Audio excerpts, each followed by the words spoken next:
Inflammation in some ways is like any other physiological response, whether it's blood clotting or glucose homeostasis. When there's a deviation or a change in the body's environment one way or another, the body responds by turning on both sort of the on switch and the off switch. And so you can think of a hermetically sealed building, a skyscraper somewhere. And all year round, the air conditioners and the heating systems are both running all the time. And the reason for that is you get a finer tuned balance when you turn on and off systems that turn things on and systems that turn things off. You run them in parallel and you get fine tuned control to prevent big deviations in the response. So when you look at blood clotting, as soon as the blood starts to clot, the systems that cause the clot to dissolve are activated. When you look at insulin and glucose and glucagon, as soon as insulin is released, you get a concomitant release of glucagon to go in the opposite direction. The same things happen in inflammation.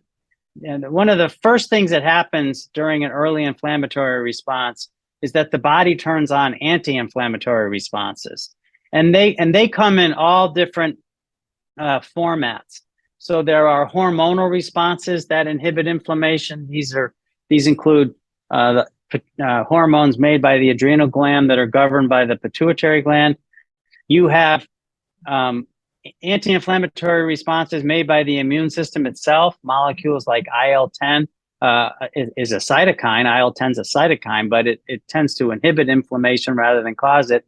And then you have the nervous system itself. And what the vagus nerve seems to be doing is many, many things. But one thing it does is it funnels the information into the brain that inflammation or infection is occurring in the body. And so the arrival of this information in the brainstem at the nucleus tractus solitarius serves a function like a router in your basement. And so the information comes in, and from there in the NTS, it gets distributed through other neural circuits in the brain, which can then respond to the inflammatory challenge. One of the responses is to send signals down the vagus nerve to the spleen to block the production of cytokines in the spleen. Another response is to send signals down to the adrenal cortex and mediate the release of dopamine, which is anti-inflammatory. And another response is to activate sympathetic outflow in various aspects of the sympathetic chain, various neurons in the sympathetic chain. And some of those neurotransmitters can inhibit inflammation, and some of those neurotransmitters can also stimulate inflammation. So this is how the body's response to inflammation is balanced by the turning on of both pro-inflammatory and anti-inflammatory mechanisms.